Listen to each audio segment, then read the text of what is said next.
اپنے گھر جانے سے ڈر کس کو لگتا ہے؟ اور یاد رکھو پردیش میں جتنی تکلیف ہوتی ہے، جتنی دقتوں کا سامنا کرنا پڑتا ہے، وہاں تو پانی بھی خود لے کر کے پینا پڑتا ہے، کھانا بھی خود بنا کر کے بھی کھانا پڑتا ہے، کتنا بھی کمائیں لیکن وہ سکون و اطمینان نہیں ملتا جو اپنے گھر میں سکون و اطمینان ملتا ہے، جو چین اپنے گھر میں ملتا ہے۔ اگرچہ چٹنی روٹی کھا کر کے گھر میں رہے لیکن وہ سکون و اطمینان باہر نہیں ملتا جو اپنے گھر کو وہ اپنے گھر میں ملتا ہے۔ اور پھر ہمارا جو عقیدہ غیب پر ہے، ہم نے لوگوں کی موت کو دیکھ کر کے ہکا بکا رہ گئے اور ہم نے موت کو سمجھا نہیں۔ موت بری بھی نہیں ہے لیکن موت مانگی بھی نہیں جاتی ہے۔ آقا کریم صلی اللہ علیہ وسلم فرماتے ہیں کہ انسان دنیا میں ایسے ہے جیسے مسافر۔ آج جب انسان سفر کرتا ہے تو کار کے ذریعے سے کرتا ہے، ٹرین کے ذریعے سے کرتا ہے، لیکن کل تک جب انسان سفر کرتا تھا تو کھچروں پر سوار ہو کر کرتا تھا، اونٹ کے ذریعے سے کرتا تھا، بیل گاڑی کے ذریعے سے کرتا تھا، اور جب سفر کرتے کرتے تھک جاتا تھا تو پھر ایک درخت کے نیچے ٹھہر کر کے کچھ دیر آرام کرتا۔ اس لیے اللہ کے رسول صلی اللہ علیہ وسلم نے فرمایا کہ سائے دار درخت کے نیچے پیشاب نہ کرو، اس لیے کہ وہاں پر کوئی مسافر ٹھہر سکتا ہے اور اس کو تکلیف پہنچے گی۔ تو یہ دنیا میں انسان مسافر کی طرح ہے۔ تو اب آپ کہیں گے کوئی 70 سال کا ہے، کوئی 80 سال کا ہے، کوئی 90 سال کا ہے، تو کیا وہ مسافر کی طرح اس دنیا میں رہے؟ تو میں آپ سے یہ کہنا چاہتا ہوں کہ اللہ تبارک و تعالیٰ نے حضرت نوح علیہ السلام کو 1000 سالہ زندگی عطا فرمائی، لیکن جب ان کے وصال کا وقت قریب ہوا تو حضرت جبریل امین ان کے قریب آئے اور آ کر کے کہتے ہیں کہ آپ نے زندگی کو کیسے پایا؟ تو وہ عرض کرتے ہیں میں نے زندگی کو ایسے پایا جیسے ایک دروازے سے داخل ہوا اور دوسرے دروازے سے میں نکل گیا، بس میں نے زندگی کو اتنا ہی پایا۔ اب یہاں پر کوئی 40 سال کا ہے، کوئی 70 سال کا ہے، کوئی 60 سال کا ہے، کوئی 20 سال کا ہے، لیکن کیا کبھی ہم نے یہ غور و فکر کیا کہ ہم دنیا کے اندر کتنے دن رہے ہیں، ہمیں کتنے سال ہو گئے اس دنیا میں رہتے ہوئے؟ کبھی ہم نے غور نہیں کیا۔ کتنی بھی دنیا میں زندگی مل جائے وہ ہمیں مختصر ہی لگتی ہے۔ تو پتا چلا کہ اللہ کے رسول صلی اللہ علیہ وسلم فرما رہے ہیں کہ انسان دنیا میں ایسے ہے جیسے مسافر سفر کرتے کرتے ایک درخت کے نیچے آرام کرتا ہے تھک کر کے، پھر اٹھ کر کے چل دیتا ہے۔ بس انسان کی زندگی اتنی ہی ہے۔ انسان جب عالم ارواح میں تھا، عالم ارواح میں انسان جب تھا، آج اس کو روحوں کی دنیا کہتے ہیں۔ آپ سے میں پوچھنا چاہتا ہوں کبھی کبھی ہمیں بھی ایسا محسوس ہوتا ہے اور آپ کو بھی ایسا محسوس ہوا ہوگا، کہیں پر جائیں اور جانے کے بعد ایسا لگتا ہے کہ یہاں پر ہم پہلے آ چکے ہیں، حالانکہ ہم وہاں پر پہلے گئے نہیں ہوتے، لیکن ایسا محسوس ہوتا ہے کہ یہاں پر ہم تو پہلے گئے ہوئے ہیں۔ اسی طریقے سے اگر کوئی کام کر رہے ہوتے ہیں تو وہ کام کرتے وقت یہ احساس ہوتا ہے کہ ہم کام پہلے کر چکے ہیں، حالانکہ وہ کام ہم نے پہلی مرتبہ کیا ہوتا ہے، لیکن دل میں یہ احساس ہوتا ہے کہ یہ کام ہم نے پہلے کیا ہے۔ تو اس کو روح کہتے ہیں۔ روح پہلے کبھی آپ کی وہاں پر گئی ہوگی، اس لیے آپ کو ایسا لگتا ہے کہ آپ وہاں پر گئے ہیں، حالانکہ آپ وہاں پر گئے نہیں ہوتے۔ تو المختصر یہ کہ زندگی صرف ایک دھوکہ ہے، یہ دنیا صرف ایک دھوکہ ہے، یہ صرف مثل غبار ہے جس میں پانی کے بلبلے کی زندگی ہوتی ہے، بس اگلے سیکنڈ پانی کی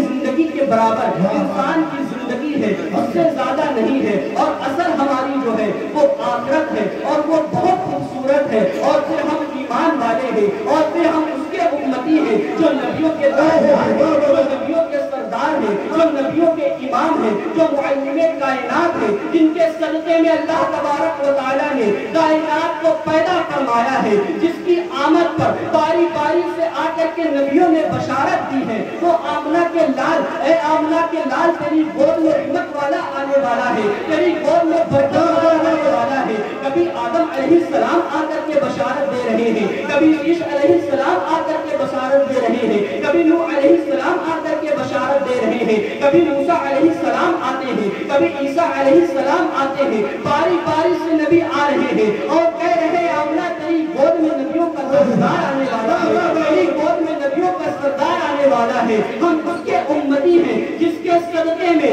اللہ تبارک و تعالیٰ نے کائنات کو پیدا فرمایا ہے، جس کے صدقے میں اللہ تبارک و تعالیٰ نے کل جہان کو پیدا فرمایا ہے، جس کے صدقے میں اللہ تبارک و تعالیٰ نے زمین و زمان کو پیدا فرمایا ہے، جس کے صدقے میں سب کچھ اللہ تبارک و تعالیٰ نے پیدا کیا، اس کی شان کیا ہے کہ میرے امام فرماتے ہیں اس سب سے اولا ہمارا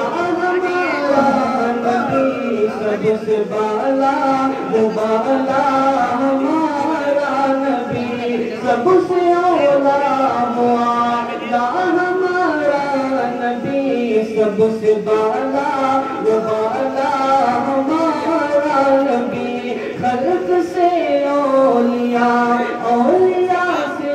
رسول اور رسولوں سے اعلیٰ ہمارا نبی۔ ہماری رسالت عظمت مصطفیٰ خواجہ کا ہندوستان مطلب اعلیٰ حضرت جانشین حضور رض ملت ہماری کون دیتا ہے دینے کو چاہیے، دینے والا ہے سچا ہمارا نبی۔ وہ آقا کریم صلی اللہ علیہ وسلم کے ہم امتی ہیں جس کو اللہ تبارک و تعالیٰ مقام محمود بروز حشر عطا فرمائے گا، جس کی مرضی سے فیصلے ہوں گے وہ ہمارا وکیل ہے، کارساز ہے، کام بنانے والا ہے۔ اور یوں بھی اگر دنیا میں کسی سے کام لیا جاتا ہے تو اس کے رشتے مضبوط کیے جاتے ہیں، اس سے تعلقات مضبوط کیے جاتے ہیں، پھر وہ تو ہماری دنیا کی بھی ضرورت ہے اور آخرت کی بھی ضرورت ہے، وہ دنیا میں بھی کام آئیں گے اور آخرت میں بھی کام آئیں گے، تو ان سے رشتہ مضبوط کر لو، ان سے رشتہ پختہ کر لو۔ تو میں عرض کر رہا تھا انسان عالم ارواح میں تھا، وہاں سے اس کا سفر آگے شروع ہوا تو پھر وہ باپ کے پشت میں آیا، پھر اس کا سفر آگے بڑھا، وہ ماں کے شکم میں آیا، پھر اس کا سفر آگے بڑھا، وہ پھر دنیا میں آئے گا، پھر اس کا سفر آگے بڑھے گا، وہ قبر میں جائے گا، پھر اس کا سفر آگے بڑھے گا، وہ میدان حشر میں جائے گا، اور پھر اس کا سفر آگے بڑھے گا تو انشاءاللہ وہ جنت میں جائے گا، اور بہت سے ایسے بھی ہوں گے جو جہنم میں جائیں گے۔ اللہ سب پر اپنا رحم فرمائے۔ تو عالم ارواح سے جب انسان عالم ارواح میں تھا تو پھر وہاں قدرت نے کہا یہاں سے نکلو، پھر انسان وہاں سے آگے بڑھا تو باپ کے پشت میں آیا، آنے کے بعد کہتا ہے یہ بہت اچھی جگہ ہے، مجھے یہیں پر رہنا ہے، یہاں سے کہیں نہیں جانا، لیکن قدرت کہتی ہے اس سے آگے جاؤ، پھر وہ وہاں سے نکلتا ہے، ماں کے شکم میں آتا ہے، آنے کے بعد قدرت نے پھر کہا یہاں نہیں رہنا، تم کو آگے جانا ہے، پھر وہ وہاں سے آگے بڑھا، دنیا میں آیا، آنے کے بعد جب دنیا کو دیکھا تو وہ رونے لگا، اس کے بعد جب اس نے ماں باپ کو دیکھا اور دنیا کو دیکھا تو اس نے سوچا یہ تو بڑی خوبصورت دنیا ہے، اب اس نے یہ طے کیا اب تو مجھے دنیا کے اندر رہنا ہے، لیکن قدرت نے کہا جا، پھر انسان وہاں سے آگے بڑھا تو پھر انسان آگے جا کر کے میدان حشر میں پہنچا۔ یہ جو دنیا ہے یہ دنیا مومن کے قبر کے آگے اتنی ہی چھوٹی ہے جتنا ماں کا شکم ہوتا ہے۔ آج جو ہم ٹوٹل زمین دیکھتے ہیں اور عمر فاروق اعظم فرماتے ہیں وصال کا وقت جب قریب ہوا تو آپ نے ارشاد فرمایا کہ میری قبر کو کشادہ مت کھودنا، اس لیے کہ اگر میرے اعمال اچھے ہوں گے تو میری قبر اتنی ہی میرے لیے کافی ہوگی۔ آج لوگوں نے نئی نئی بدعتیں ایجاد کر رکھا ہے کہ بڑی بڑی قبر کہیں کہیں پر کھودتے ہوئے دکھائی دیتے ہیں، لیکن یاد رکھو اگر اعمال آپ کے اچھے نہیں ہیں اور کمرے کے برابر بھی آپ کی قبر کھود دی گئی تو وہ قبر آپ کو ملا کر کے چکنا چور کر دے گی، اور اگر آپ کے اعمال اچھے ہیں اور گٹر کے کنارے بھی آپ کو دفن کر دیا گیا تو آپ کی قبر جنت کے باغوں میں سے ایک باغ ہوگی۔ اس لیے سیدنا عمر فاروق اعظم فرماتے ہیں کہ میری قبر کو کشادہ مت کھودنا، جتنا اللہ کے رسول صلی اللہ علیہ وسلم نے حکم دیا ہے بس میری قبر اتنی ہی کھودنا، اگر میرے اعمال اچھے ہوں گے تو میری قبر جنت کے باغوں میں سے ایک باغ ہوگی، اور اگر میرے اعمال اچھے نہیں ہوں گے تو پھر کتنی بھی بڑی قبر کھود دو کوئی فائدہ دینے والی نہیں۔ اس لیے اپنے اعمال کو اچھا کرو، اور جب مومن کو قبر میں رکھا جاتا ہے تو اس کی قبر کو تا حد نگاہ کشادہ کر دیا جاتا ہے، جہاں تک وہ دیکھتا ہے اسے نور ہی نور دکھائی دیتا ہے، جنت کے دروازے اس کی قبر کی طرف کھول دیے جاتے ہیں اور وہ اطمینان و سکون کے ساتھ سو جاتا ہے۔ کب تک؟ قیامت تک۔ اس قیامت میں پھر اس کو اٹھنا ہے۔ اب آپ یہاں پر سوچیں گے کہ باپ دادا کی جو ہماری قبر ہے، کسی کی قبر 10 سال پرانی ہے، کسی کی قبر 20 سال پرانی ہے، کسی کی قبر 30 سال پرانی ہے، تو قبر کے اندر ہم کو کتنا سونا پڑے گا۔ لیکن جب مومن قیامت کے دن اٹھے گا اور پوچھنے والا پوچھے گا کہ تم قبر کے اندر کتنا سوئے، تو وہ کہے گا رات کو سوئے اور صبح کو بیدار ہو گئے، اور جب وہ صبح کو اٹھے گا تو پیش ہو کر کے اٹھے گا۔ اس لیے کہ اللہ کے رسول کی زیارت کے بعد ایک اور بڑا دیدار اس کو کرنا ہے، اور وہ خدا بندے قدوس کا دیدار کرنا ہے۔ یہ کوئی قصہ کہانی نہیں کہ وہی سرسری طور پر ہم آگے بڑھ جائیں، بلکہ یہ قرآن بھی کہہ رہا ہے، حدیث بھی کہہ رہی ہے کہ جب کل قیامت کے دن انسان اٹھے گا، اس سے پوچھا جائے گا کہ تم قبر میں کتنا سوئے، تو وہ مومن کہے گا کہ ہم رات کو سوئے اور صبح کو بیدار ہو گئے، لیکن شرط یہ ہے کہ مومن بنو۔ اور مومن بننے کے لیے کیا چاہیے؟ عشق رسول چاہیے، محبت رسول چاہیے، صحابہ کرام کا دامن چاہیے، اہل بیت کا دامن چاہیے، اس کے بعد نمازوں کی پابندی چاہیے۔ تب یہ تمام چیزیں جب جمع ہوں گی تو انسان کامل مومن بنے گا۔ آج عشق رسول کا دعویٰ ہے، لیکن یہ کیسا عشق ہے؟ ایک طرف محبت رسول کا دعویٰ بھی کر رہے ہیں، دوسری طرف نمازوں پر نمازیں ترک کر رہے ہیں، فجر کی نماز ہم بستروں پر پڑے ترک کر رہے ہیں۔ اس کے بعد عشق رسول کا دعویٰ ہے، جوؤں کے اڈوں کو ہم آباد کر رہے ہیں۔ اس کے بعد عشق رسول کا دعویٰ ہے، جرائم کے اڈوں کو ہم آباد کر رہے ہیں۔ اس کے بعد عشق رسول کا دعویٰ ہے، سب بختوں اور خبیثوں کے ساتھ، ان وہابیوں کے ساتھ رشتہ داریاں ہم کر رہے ہیں۔ اس کے بعد عشق رسول کا دعویٰ ہے، ان کے ساتھ ہم بیٹھ رہے ہیں۔ اور پھر عشق رسول کا دعویٰ ہے، ان کے ساتھ دوستیاں کر رہے ہیں۔ پھر عشق رسول کا دعویٰ ہے، جو اللہ کے رسول کے والدین پر کفر کا فتویٰ لگا رہے ہیں، ان کے ساتھ چل پھر رہے ہیں۔ پھر عشق رسول کا دعویٰ ہے۔ اب مجھے بتاؤ، جب بروز حشر اللہ کے رسول صلی اللہ علیہ وسلم تم سے یہ سوال کریں گے کہ جو میری والدین پر کفر کا فتویٰ لگاتے تھے، تم ان کے ساتھ اٹھتے بیٹھتے تھے، تو بتاؤ اس وقت کیا جواب دو گے؟ ان کے پیچھے نمازیں پڑھ لیا کرتے تھے، تو اس وقت بتاؤ کیا جواب دو گے؟ ان کے یہاں رشتہ داریاں کر لیا کرتے تھے، تو اس وقت کیا جواب دو گے؟ اس لیے کہ اللہ تبارک و تعالیٰ ناراض ہو تو اللہ کے رسول کے صدقے اللہ تبارک و تعالیٰ کو منایا جا سکتا ہے، لیکن اللہ کے رسول اگر ناراض ہو جائے تو پھر کس کی چوکھٹ پہ جاؤ گے؟ کس کا دروازہ کھٹکھٹاؤ گے؟ اسی لیے ہمارا مسلک وہ مسلک ہے کہ امام فرماتے ہیں دشمن احمد پہ شدت کیجئے، ملحدوں سے کیا مروت کیجئے، غیر سے جل جائے بے دینوں کے دن، یا رسول اللہ کی کثرت کیجئے چرچا انہیں کا صبح و شام، جانے کافر پر قیامت کیجئے۔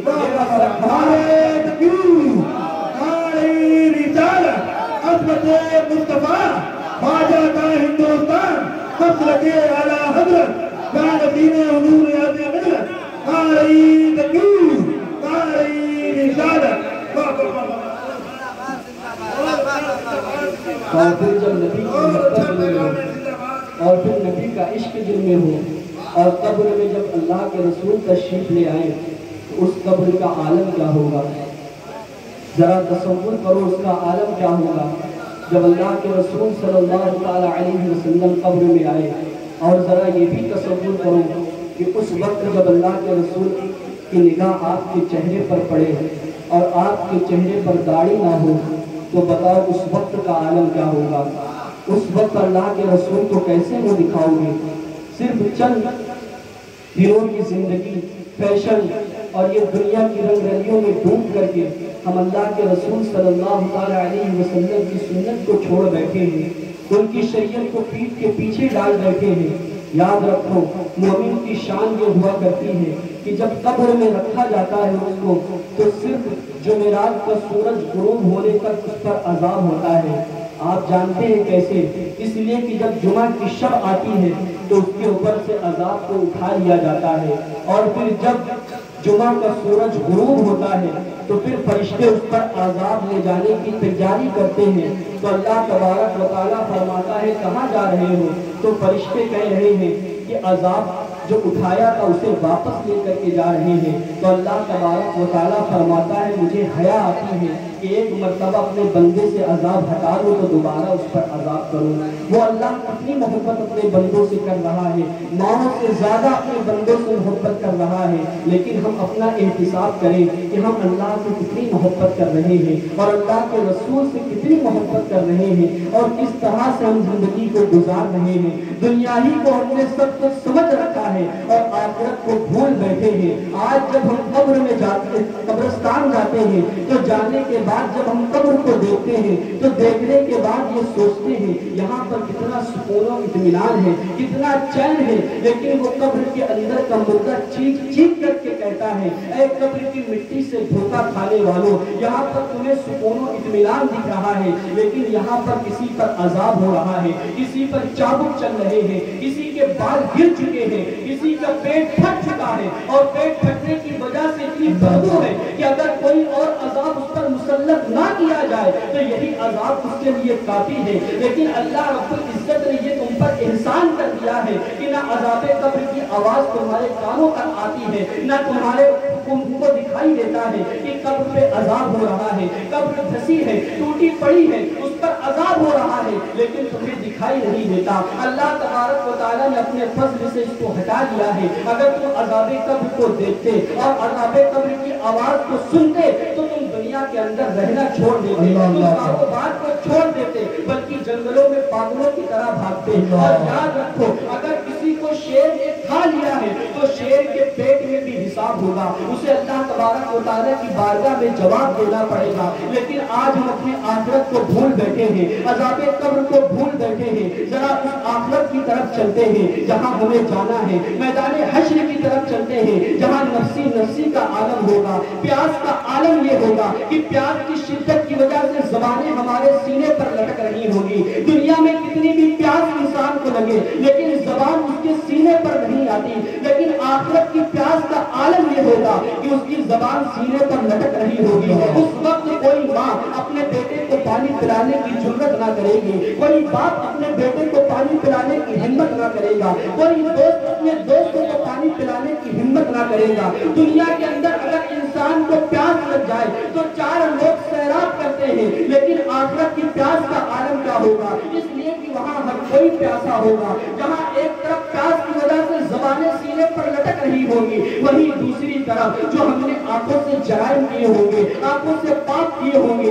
اگر مسلسل 1 گھنٹہ آنکھوں سے آنسو بہے تو سر بھاری ہونے لگتا ہے, تکلیف شدت کی ہوتی ہے. لیکن میدان حشر میں آنکھوں سے آنسو نہیں بہیں گے بلکہ آنکھوں کے دیدے پانی بند کر کے بہ رہے ہوں گے. ایسے عالم میں امام عشق و محبت فرماتے ہیں کہ یا الہی جب بہے آنکھیں حساب جرم سے, الہی جب بہے آنکھیں حساب جرم سے,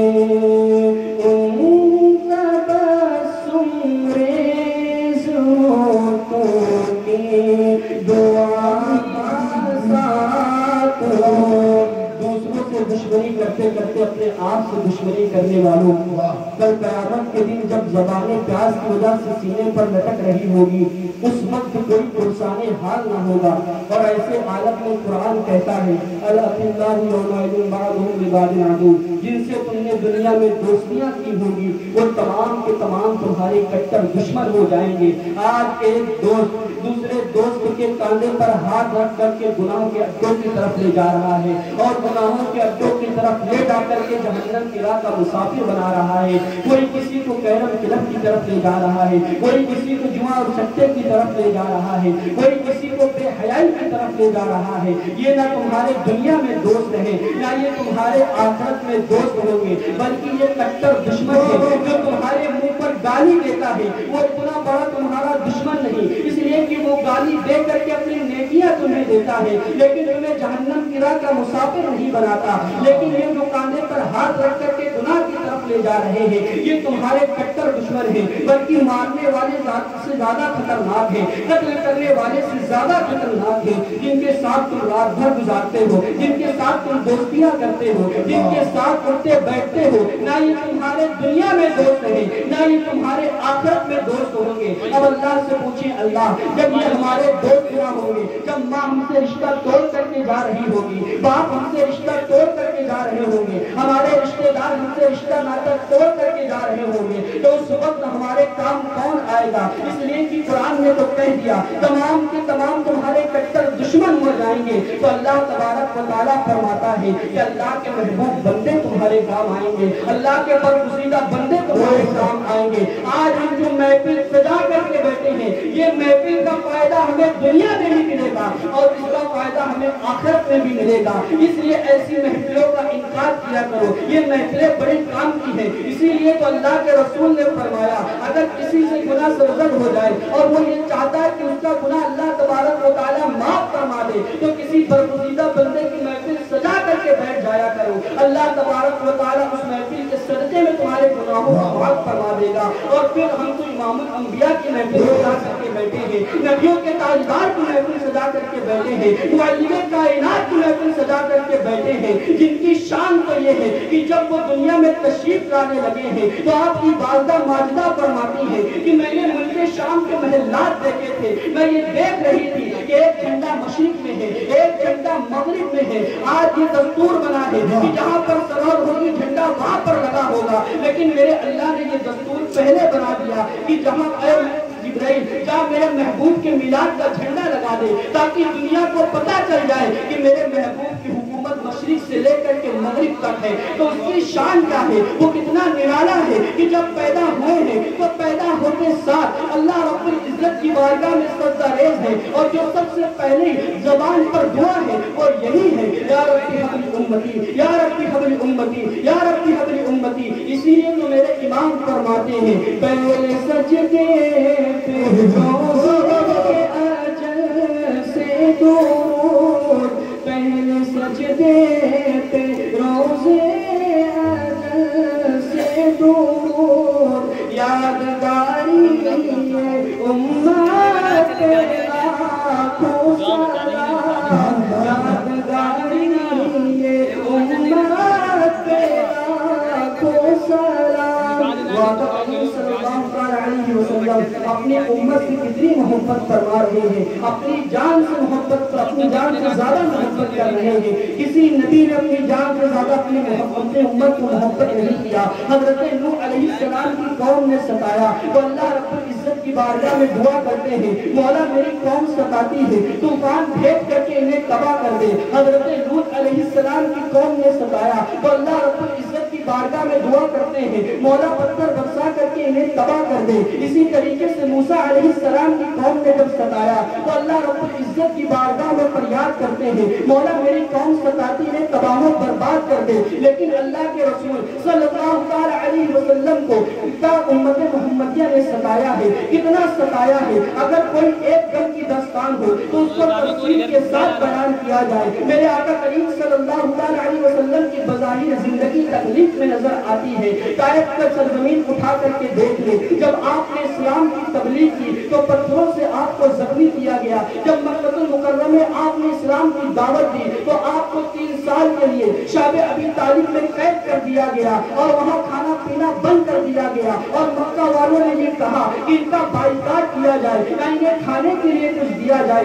نہ پینے کے لیے دیا جائے. حضرت جعفر تیار کہتے ہیں جب ہم 3 سال تک شعب ابی طالب میں قید تھے تو ہمارا حال یہ تھا کہ رات کی تاریکی میں ہمارے پاؤں سے کوئی نرم چیز ٹکراتی تھی تو ہم بغیر دیکھے اسے اٹھا کر کے منہ میں رکھ لیا کرتے تھے. اللہ کے رسول کو کتنی تکلیف دی گئی, کبھی مکہ المکرمہ میں کانٹوں پر چلایا گیا, کبھی اونٹ کی اوجڑی آپ کے پشت انور پر رکھی گئی. آقا کریم صلی اللہ علیہ وسلم کو اتنی تکلیف امت محمدیہ نے دی. اس کے بعد بھی اللہ کے رسول صلی اللہ علیہ وسلم نے جب بھی امت کے لیے دعا کی تو یہی کی یا اللہ انہیں ہدایت دے, یا اللہ انہیں ہدایت دے, انہیں بخش دے. یہ نہیں جانتے انہیں بخش دے, انہیں ہدایت دے. جتنا کسی بھی نبی نے اپنی امت کو نہیں چاہا، نہیں محبت کی، جتنا اللہ کے رسول نے اپنی امت سے محبت کی. اور اس کی نشانی آپ یہ دیکھ لیں کہ اللہ تبارک و تعالیٰ نے ہر نبی کو ایک مخصوص دعا دی ہے. یوں تو نبی کی دعا رد نہیں ہوتی، لیکن ایک مخصوص دعا دی گئی ہے کہ اگر نبی وہ کرے تو اللہ تبارک و تعالیٰ فوراً قبول فرماتا ہے. حضرت نوح علیہ السلام نے اس دعا کا استعمال کیا اپنی قوم کو تباہ کرنے کے لیے. لوط علیہ السلام نے اس دعا کا استعمال کیا اپنی قوم پر پتھر برسانے کے لیے. موسیٰ کلیم اللہ نے اس دعا کا استعمال کیا اپنی قوم کو غرق کرنے کے لیے. لیکن اللہ کے رسول صلی اللہ علیہ وسلم فرماتے ہیں کہ میں نے اس دعا کو اٹھا کر کے رکھ لیا ہے اور بروز حشر اس دعا کا استعمال کروں گا اپنی امت کو بچانے کے لیے. اسی لیے تو امام مشکل فرماتے ہیں کہ پیش حق مصطفیٰ شفاعت کا سناتے جائیں گے. پیش حق مصطفیٰ شفاعت کا سناتے جائیں گے. آپ روتے جائیں گے ہم کو ہنساتے جائیں گے. آپ روتے جائیں گے ہم کو ہنساتے نعرہ تکبیر، نعرہ رسالت، عظمت مصطفیٰ، کلام اعلیٰ حضرت، خواجہ کا ہندوستان، مسلک اعلیٰ حضرت، جہاں نصیر حضور ریاض ملت. نعرہ تکبیر، نعرہ رسالت. اس رسول سے محبت کرو جیسے اللہ تبارک و تعالیٰ نے محبت کرنے کا حکم دیا، جیسے ہمارے صحابہ نے کیا، ہمارے اسلاف نے کیا. صرف منہ سے کہہ لینے سے محبت نہیں ہوتی، بلکہ کردار سے بتاؤ کہ ہم عاشق رسول ہیں، اپنے اخلاق سے بتاؤ کہ ہم عاشق رسول ہیں، اپنے کردار سے یہ ثبوت دو کہ ہم نبی کے سچے شہدائی ہیں، نبی کے سچے ماننے والے ہیں. صحابہ کرام نے کس قدر اپنے محبوب سے محبت کی ہے. حضرت ابو بکر صدیق رضی اللہ تعالیٰ عنہ کی محبت کا عالم کیا تھا کہ جب اللہ کے رسول صلی اللہ علیہ وسلم بظاہر طور پر اس دنیا سے رخصت ہو گئے تو آپ کے حجرے میں حضرت عائشہ صدیقہ رضی اللہ تعالیٰ عنہ گئی اور جانے کے بعد کہتی ہیں بابا جان اس حجرے میں نہ تو کوئی چراغ جلتا ہے نہ تو کوئی چولہا جلتا ہے، یہ چھت پر دھوئے کا نشان کیسا ہے؟ تو سیدنا فاروق اعظم زارو قطار روتے ہیں اور روتے ہوئے عرض کرتے ہیں بیٹی کیا بتاؤ، جب سے اللہ کے رسول صلی اللہ علیہ وسلم بظاہر طور پر رخصت ہوئے ہیں دنیا کے اندر میرا جی نہیں لگتا، ان کی یاد میں میرا جی چلتا ہے اور اسی کا دھواں ہے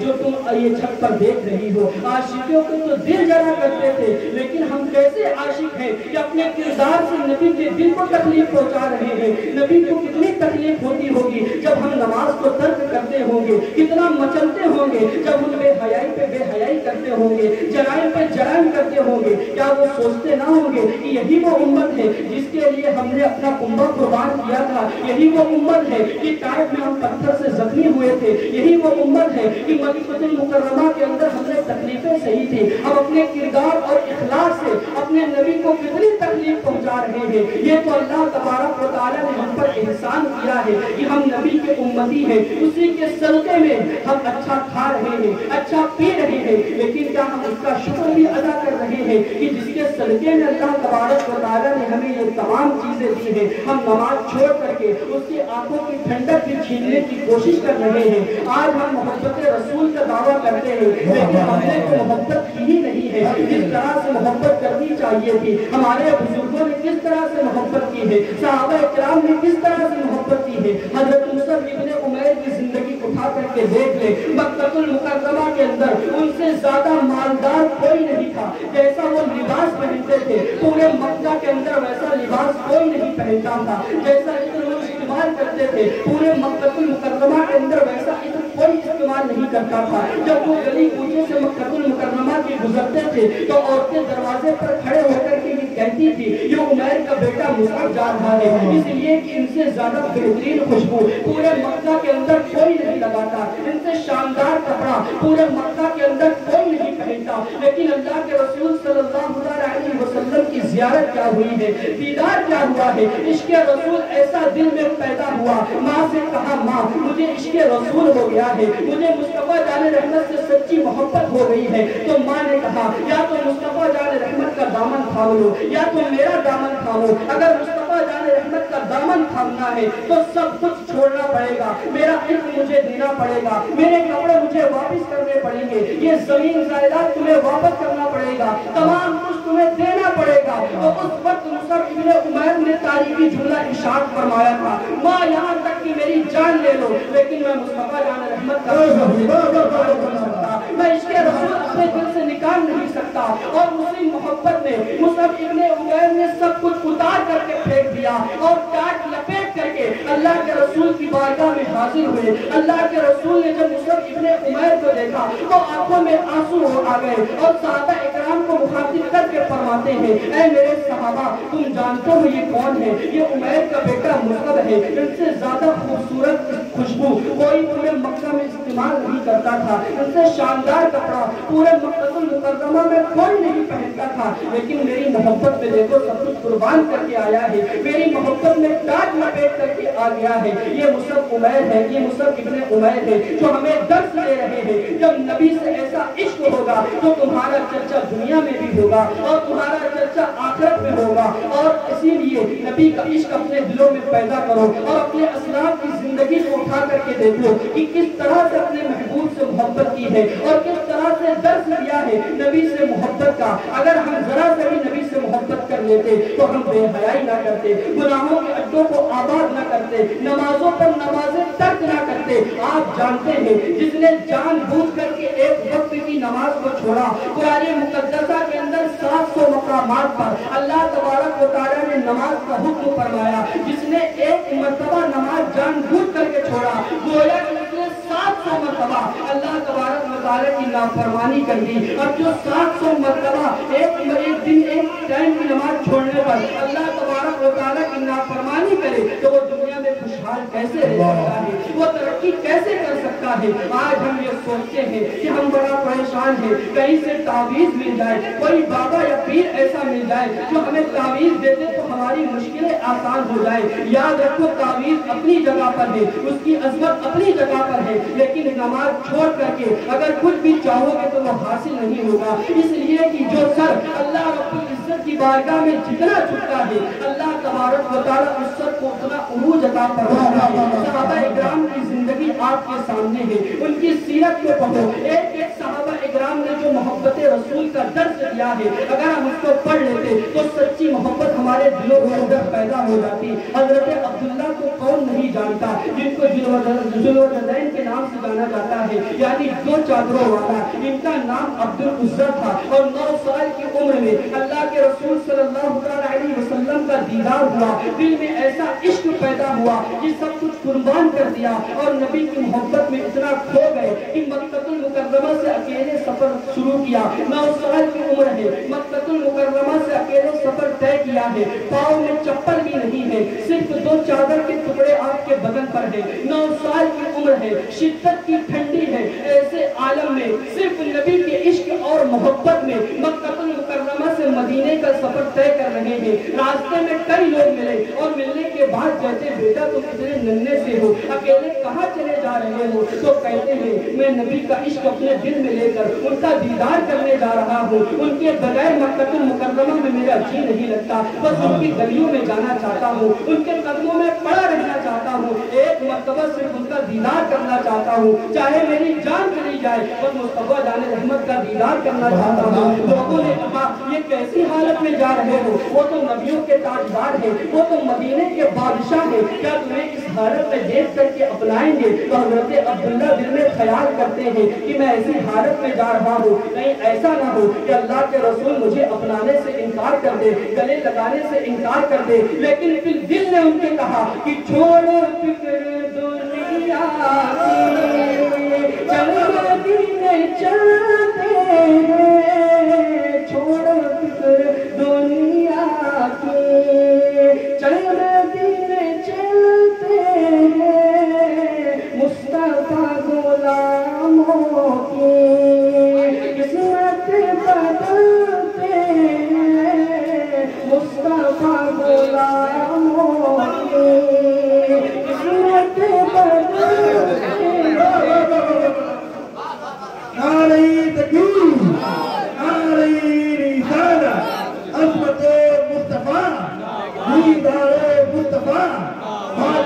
ہندوستان کثرت اعلیٰ حضرت جانشین حضور ریاض ملت حضرت علامہ تنویر بلال صاحب قبلہ نعرہ تکبیر نعرہ رسالت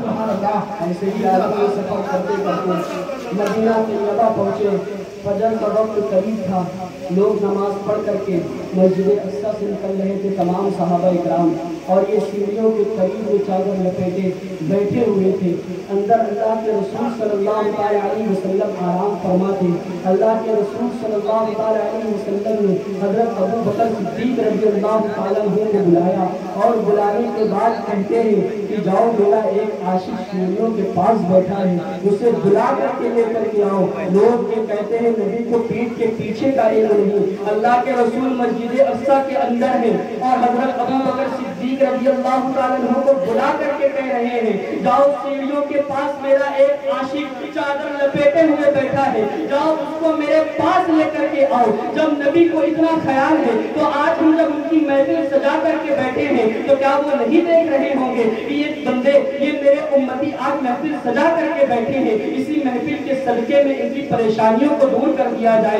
ان کی مصیبتوں کو دور کر دیا جائے اور جو جائز تمنا لے کر کے اس محفل میں آئے ہیں ان کی اس تمنا کو پوری کر دیا جائے جب وہ پیٹھ کے پیچھے کا علم رکھ رہے ہیں اسی لیے تو امام فرماتے ہیں اور کوئی غیب کیا تم سے نہا ہو بھلا جب نہ خدا ہی چھپا تم پہ کروڑوں کرو حضرت ابو بکر صدیق رضی اللہ تعالیٰ عنہ آئے اور آنے کے بعد وہ ننھے سے شہزادے کا ہاتھ پکڑا اور پکڑنے کے بعد کہتے ہیں چلو تو انہوں نے کہا کہاں چلے آپ میری حالت دیکھیے میں کیسا بنا ہوا ہوں آپ مجھے کہاں لے کر کے جا رہے ہیں تو حضرت ابو بکر صدیق فرماتے ہیں میں اپنی مرضی سے نہیں آیا بلکہ مدینے والے نے بلایا ہے مدینے والے تمہیں بلا رہے ہیں اب اتنا سننا تو اس کے مقدر کی معراج ہو گئی فوراً اٹھے ہیں حضرت ابو بکر صدیق کے ساتھ ہو لیے ہیں دنیا نے کیا دیکھا انہوں نے قدم بعد میں بڑھائے ہیں اللہ کے رسول پہلے نکل کر کے آ گئے ہیں اب اس کے مقدر ان کے مقدر کی معراج ہو گئی جیسے ہی اللہ کے رسول کو دیکھا فوراً دوڑ کر کے گلے لگے ہیں اور زاروں قطار ہوئے ہیں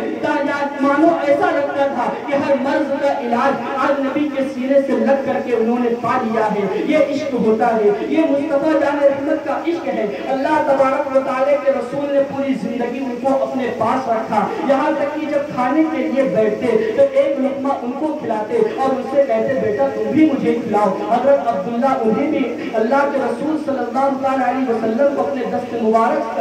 مبارک سے کھلایا کرتے یہ شان ہے جب اس شان سے محبت کی جاتی ہے تو انعام بھی اس شان سے ملا کرتا ہے اس لیے نبی کے سچے عاشق بنو صرف منہ سے کہہ لینے سے عشق نہیں ہوگا بلکہ ایسی محفلوں میں آؤ تو صرف نعرے لگانے سے کام نہیں چلے گا بلکہ کچھ لے کر کے بھی جاؤ اس پر کچھ عمل کرنے کی کوشش کرو جب عمل کرو گے تو یہ محفلوں کا مقصد حل ہو جائے گا ورنہ نعرے لگا کر کے چلے جاؤ گے کان سے نکال کر کے جو سنا ہے وہ چلے جاؤ گے تو ان محفلوں کا مقصد کیا حل ہوگا تو محفل میں جب آیا کرو جو سنا کرو اس پر خود بھی عمل کرنے کی کوشش کیا کرو اور اپنے گھر والوں کو بھی عمل کرانے کی کوشش کیا کرو نبی کا عشق دل میں رکھ لو اور نمازوں کی پابندی کر لو صرف اتنا کر لیا تو تمہاری دنیا بھی کامیاب ہو جائے گی اور آخرت بھی کامیاب ہو جائے گی جتنی بھی پریشانیاں جتنی بھی مصیبتیں تمہارے اوپر ہیں جب تم نمازیں پڑھنا شروع کرو گے یقین مانو وہ تمام کی تمام دھیرے دھیرے چھٹی چلی جائے گی جو رزق کی تنگی سے جوجھ رہے ہو وہ بھی دور ہو جائے گی اس لیے کہ جب مسجد میں نماز پڑھنے کے لیے کوئی بندہ آتا ہے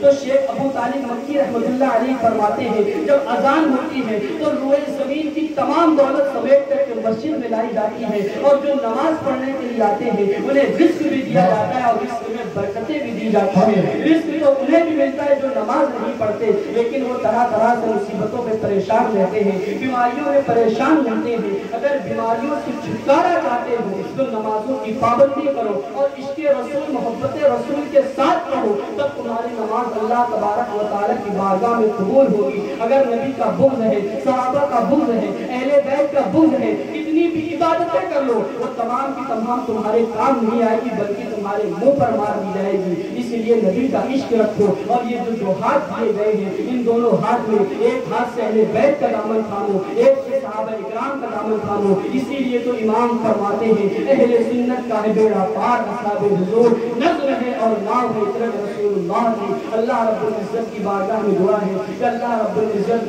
اس محفل کے صدقے توسل سے جو پریشان حال مولا ان کی پریشانیوں کو دور فرما، جو مصیبت زدہ ہیں ان کی مصیبتوں کو دور فرما، اس محفل کے صدقے توسل سے مرحوم محمد رمضان صاحب کی بخشش و مغفرت فرما، انہیں جنت الفردوس میں اعلیٰ سے اعلیٰ مقام عطا فرما۔ جتنے